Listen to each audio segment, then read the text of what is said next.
역사와 엔트로피 분수령. 행복한 사람은 역사를 만들지 않는다. 이것은 오래된 프랑스 속담으로 행복한 인간은 역사를 만들어낼 수 없다는 뜻이다. 그리고 이런 미국 속담도 있다. 필요는 발명의 어머니다. 이 두 속담을 통해 역사 전체를 이해할 수 있다. 그러나 역사가들은 여기에 반발할 것이다. 그들은 세계는 그보다 훨씬 더 복잡하다고 외칠 것이다. 아놀드 토인비는 사회의 역사가 문명적인 그리고 환경적인 도전과 응전의 연속이라고 주장할 것이다. 오스왈드 슈펜글러는 문명의 역사는 마치 인간의 삶처럼 탄생, 성장, 죽음을 거치는 순환 과정이라고 이야기할 것이다. 오르테가 이 가제트는 역사는 카리스마를 가진 소수의 엄청난 창조력이 대중에 의해 흡수되면서 무뎌지고 생명을 잃는 평준화 과정이라고 정의할 것이다.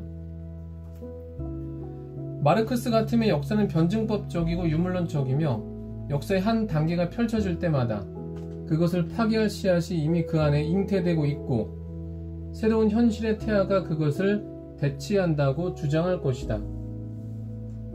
쓸데없는 토론은 그만두자. 역사가들은 모두 역사라는 낱말 맞추기 게임의 일부를 맞춘 것이라고 해두자. 다른 퍼즐에서와 마찬가지로 그 퍼즐의 완성된 모습이 어떤 것인지를 모르면 퍼즐 한 조각 한 조각을 짜맞추기란 여간 어려운 것이 아니다. 그런데 역사의 퍼즐을 이해하는 열쇠는 엔트로피 법칙과 앞서 말한 두 개의 격언이다.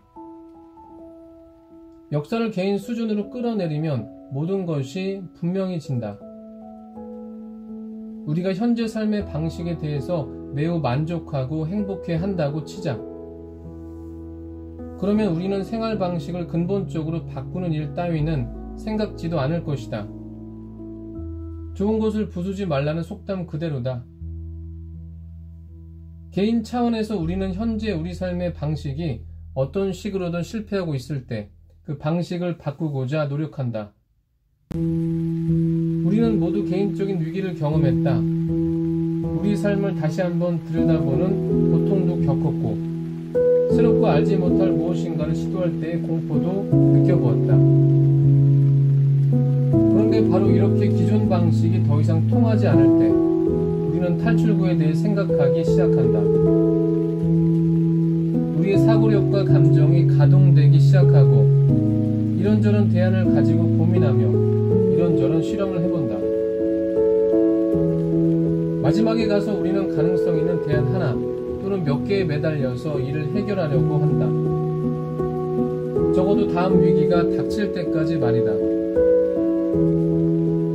개인의 역사는 사회 역사와 크게 다르지 않다. 두 가지 경우 모두 행복은 공백 상태를 남기고 위기는 발명의 시대를 남긴다. 불행히도 대부분의 현대 역사학자들은 정반대의 주장을 하고 있다. 이런 이유로 우리는 상식이 가르치는 바를 잠시 제쳐두고 이 문제에 대한 역사가들의 생각을 고찰해보자. 역사의 여유 또는 잉여 이론은 이렇다. 사람들의 행동 양식에 중요한 변화가 생기는 것은 이들이 풍요의 결과 잉여를 충분히 축적해서 생각하고 실험할 수 있는 여유가 생겼을 때라는 것이다. 예를 들어 수렵 채취인들이 충분한 잉여를 축적하지 못했다면 그들은 농경사회로 결코 옮겨가지 못했을 것이라는 주장이 자주 제기된다. 이들의 논리에 따르면 기근의 위기에 놓여있는 사람들은 미래의 어떤 사건, 즉 추수를 위해 자원을 투자하는 것을 매우 꺼렸을 것이다. 달리 말하면 배고픈 사람은 수렵 채취를 그만두고 5달이나 6달 동안 밭을 갈지는 않는다는 이야기다. 이런 주장은 언뜻 보면 합리적인 것처럼 보인다. 그러나 자세히 들여다보면 악의가 맞지 않는다. 우선 수렵 채취 사회가 충분한 잉여를 축적했다고 치자. 그렇다면 도대체 무엇 때문에 이 사람들이 자신들의 삶을 송두리째 뽑아가면서 불확실하고 위험하며 한 번도 해보지 않은 밭갈기를 시작할 것인가? 모든 것이 잘 될 때 사람들은 자신의 생활 양식을 결코 바꾸지 않는다. 완전히 미친 경우를 제외하고는 말이다. 우리는 역사의 광인 이론을 선뜻 제시할 수가 없다. 그러니까 잉여 이론의 배후에 있는 불확실한 생각은 어딘가 다른 곳에 있을 것이다. 사실 그렇다. 이 책을 여기까지 읽었으니 독자 여러분은 이런 식의 사고가 기존 기계관과 직결된다고 해도 별로 놀라지 않을 것이다. 현대적 세계관에 의하면 역사는 꾸준히 일직선으로 진보해왔다.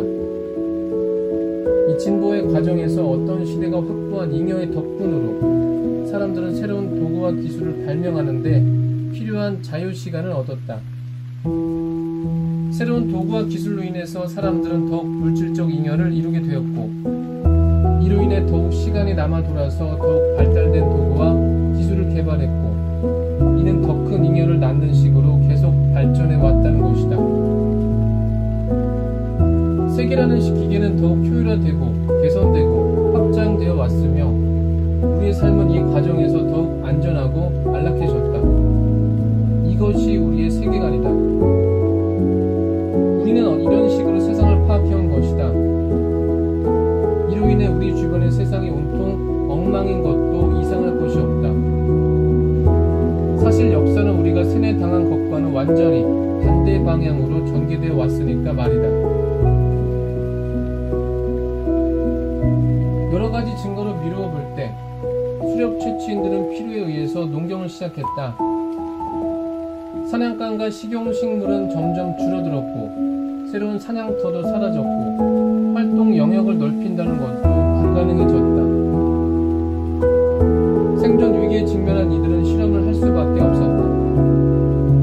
이런저런 아이디어를 시험해 보았다. 재래식의 수렵 채취 생활이 점점 비경제적이 되자 점진적으로 여러 단계를 거쳐 농경이 수렵 채취를 대체했다.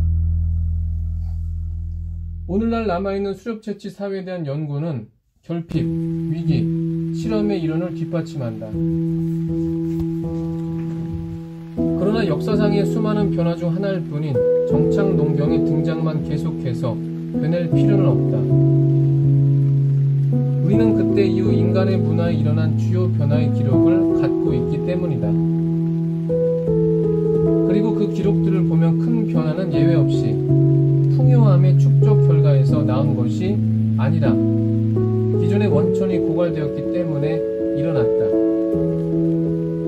이것이 의미하는 바는 역사란 제2 법칙의 반영이라는 사실이다. 엔트로피 과정은 항상 극대점을 향해서 간다. 한 가지 사건이 일어날 때마다 일정량의 에너지는 영원히 무용한 것이 되어버린다. 축적된 엔트로피로 인해서 사회가 에너지원 자체에 대한 질적 변화를 꾀하는 때가 이른바 역사의 분수령이라는 시점이다. 바로 이 전환의 시기에 낡은 방식은 쓸모없게 되는 것이다. 이때 사회의 엔트로피 총량은 너무나 커져서 새로운 에너지원으로 이동이 일어나고 새로운 방식의 기술이 태어나며 새로운 사회경제 정치체제가 형성된다. 엔트로피 법칙은 유용한 에너지의 획득이라는 측면에서 볼 때 이렇게 새로 형성된 환경이 앞선 환경보다 열악하다는 사실을 말해준다. 그 이유는 각 단계를 지날 때마다 이 세계가 갖고 있는 유용한 에너지는 점점 줄어들기 때문이다. 세계의 전체적 무질서는 항상 증가하고 유용한 에너지의 총량은 항상 감소한다. 인간의 생존이 유용한 에너지에 달려있기 때문에 이것은 사람이 삶을 영위하기가 점점 힘들어진다는 것, 그리고 갈수록 열악해지는 환경 속에서 버티려면 일을 덜 하는 것이 아니라 더 해야 한다는 것을 의미한다. 이런 열악한 환경에서는 인간의 육체만으로 늘어난 작업을 감당할 시간이 없기 때문에 인간은 적절한 수준의 생존을 유지하기 위해서 더욱 복잡한 기술을 개발해야만 했던 것이다. 뉴턴 패러다임의 추종자들은 이런 생각을 도저히 받아들일 수 없을 것이다. 그들은 새롭고 좀 더 발달된 기술이 비효율적인 인간의 힘을 더욱 효율적인 도구의 힘으로 대체하여 인간의 짐을 덜어줌과 동시에 더욱 많은 부를 생산한다고 주장한다. 이것이 진보라는 것이다. 사실 문화적 진보를 도구의 힘이 차지하는 비중이 늘어나는 과정으로 파악하는 것은 흔히 있는 일이다. 수렵 채취 사회에서 사람들은 근육의 힘을 주요 에너지원으로 써야만 했다. 보통의 성인은 10분의 1 마력 정도의 힘을 낸다. 이 수치를 오늘날 보통의 미국인들이 자유롭게 사용할 수 있는 수천만 마력의 기계의 힘과 비교해보라. 그것은 현대 기술의 산물이다. 뉴턴 추종자들은 이렇게 말한다. 그러므로 역사는 진보의 과정이며 인간은 옛날보다 훨씬 잘 산다는 것은 분명하다. 이런 사고의 배경에는 근본적인 가설이 깔려있다. 에너지의 흐름이 클수록 사회는 더욱 효율적이 되고 문명은 더욱 진보해서 세계는 더욱 질서있게 된다. 이제 이러한 어리석은 생각을 버려야 될 때가 왔다. 인류가 기술 발전을 이룩할 때마다 에너지를 추출하고 소비하는 과정이 더 빨라진 것은 사실이다. 그러나 에너지는 결코 창조되거나 파괴될 수 없으며 유용한 쪽에서 무용한 쪽으로만 변해간다는 사실을 우리는 기억해야 한다. 그러므로 이른바 효율성이 한 단계 높아질 때마다 에너지의 분산과 무질서의 증가만이 가속화되었을 뿐이다. 에너지의 흐름이 가속화됨에 따라 각 엔트로피 분수령 사이의 시간도 짧아졌다. 수렵 채취인들이 수렵 채취를 포기하고 농업으로 돌아서기까지는 수백만 년이 걸렸고 농경이 시작된 시점에서 산업사회로 옮겨가야 했던 시점까지는 수천 년이 걸렸다. 그러므로 수백 년밖에 지나지 않은 현대인들은 자원을 다 소진해 버리고 이제 또 하나의 엔트로피 분수령 앞에 서 있는 것이다. 게다가 우리가 알고 있는 것과는 반대로 생존을 위해 1인당 더 많은 에너지를 소비하는 것은 효율적인 것이 아니다. 효율성이라는 것은 일을 줄이는 것으로 정의된다면 말이다. 오히려 그 반대이다. 일이란 간단히 말해서 유용한 에너지를 써버리는 것이다. 100만 년 전과 비교할 때 오늘날 산업사회에서는 우리는 당시보다 1인당 1000배의 에너지를 소비해야 생활을 영위할 수 있다. 이러한 일이 근육의 힘으로서가 아니라 기계에 의해 수행된다는 이유 한 가지 때문에 현재 우리가 일을 적게 한다는 환상에 사로잡힌다면 그것은 매우 슬픈 일이다. 역사를 더듬어 보면 같은 에너지 환경에서도 아주 오랫동안 살아남은 문명도 있었다. 그들은 식민화 단계에서 절정 단계로의 전환을 성공적으로 수행할 수 있었던 것이다. 모든 문명들에 있어 환경에 적응한다는 것은 에너지 흐름의 속도를 줄여서 전체 환경의 엔트로피 증가를 감소시킨다는 것을 의미한다. 물론 가장 적응이 잘 된 절정 단계라 할지라도 궁극적으로 에너지에 관한 질적 변화를 영원히 막을 수는 없다. 여기서 문제는 이러한 문명이 얼마나 빨리 혹은 얼마나 천천히 엔트로피 분수령에 도달하는가 하는 것이다. 정상 상태로 들어간 문명들은 세계를 폐쇄계로 파악했고 따라서 이 세계는 자기들이 이미 꽉 채워 놓았으며 따라서 도망갈 길이 없는 장소라고 생각했다는 사실은 매우 흥미롭다. 그들에게 있어 한계 안에서 살아간다는 것은 제2의 천성이었던 것이다. 그러나 현대적 세계관은 매우 다른 모습을 보여준다. 기계의 패러다임은 운동하는 물질을 강조한다. 그래서 움직임과 거리에 특별한 의미를 부여한다. 기계 패러다임은 끊임없는 성장이라는 이미지와 직결되어 있다. 한계라는 것은 패배의 조짐이다. 우리 시대의 정신은 팽창과 정복이다. 무엇보다도 우리에게는 항상 정복해야 할 신세계가 있다. 이제 인구는 40년마다 2배로 늘어나며 전세계 구석구석의 빈자리는 빠짐없이 채워져 이제 서있을 자리밖에 없어 보인다. 유용한 에너지원을 찾기는 점점 더 힘들어지고 동시에 에너지 폐기물을 버릴 장소가 없어진다. 우리가 이렇게 서로 부딪히며 우왕좌왕하고 있을 때 새로운 목소리가 터져 나온다. 점점 커지는 이 목소리는 한계 안에서 살아갈 방법을 찾아내야 한다라고 외치고 있다. 호모 사피엔스에게 있어서 식민화 단계는 완전히 끝난 것이다. 그러나 이렇게 불을 보듯 뻔한 사실을 외면하려는 사람들이 있다. 우주개발론자들은 다른 행성을 식민지화해서 거기서 에너지를 얻을 수 있을 거라고 주장한다. 그러나 이들의 꿈은 실현되지 않을 것이다. 6일간의 인구 증가분에 해당하는 사람들을 우주로 쏘아 올리는 데도 전인류의 1년간 GMP를 모두 투입해야 한다. 그리고 천문학자들에 따르면 지구와 비슷한 기후 조건을 가질 가능성이 있는 태양계 이외의 행성계 중 가장 가까운 것도 19광년이나 떨어져 있다고 한다. 현재 기술로는 수백 년이 걸리는 거리다.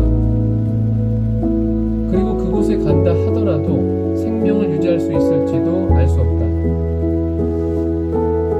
마지막으로 다른 행성에서 유용한 자원을 얻어서 필요한 만큼 가져온다는 생각은 완전히 상식 밖의 이야기다.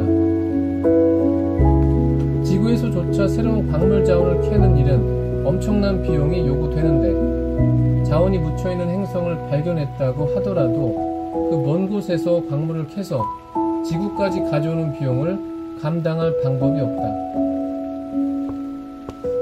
지구라는 표색에 내재하는 물리적 한계를 인정하는 것만이 우리 스스로 완전히 구할 수 있는 길이다. 우리의 생존과 다른 모든 생물종의 생존은 자연과 화해하고 생태계와 협동하며 살아가려는 우리의 의지에 달려있다. 이런 의지력을 발휘해서 이제까지 우리가 지구에 입힌 상처가 치유될 수 있는 자연적 재생 과정이 필요한 시간을 충분히 준다면 우리와 모든 생명은 지구상에서 오랫동안 건강한 삶을 영위할 수 있을 것이다. 우리가 이러한 변화를 한사코 거부하고 식민화를 계속하여 우리 앞에 가로놓인 모든 것을 파괴한다면 우리에게 선택의 가능성은 없어질 것이다. 우리는 결국 전환점에 도달할 것이고 지구의 물질과 에너지는 고갈되어 절정 상태로 돌아선다 하더라도 남아있는 저 엔트로피 자원이 너무 적기 때문에 생명을 존속시키는 데 필요한 환경적 균형을 회복할 순환 과정 자체가 불가능해질 것이다. 식민화 단계에서 절정 단계로 옮겨가는 것이야말로 생물종으로서의 인간이 이루어야 될 가장 심오한 변화이다. 이제 우리는 갈림길에 서 있다.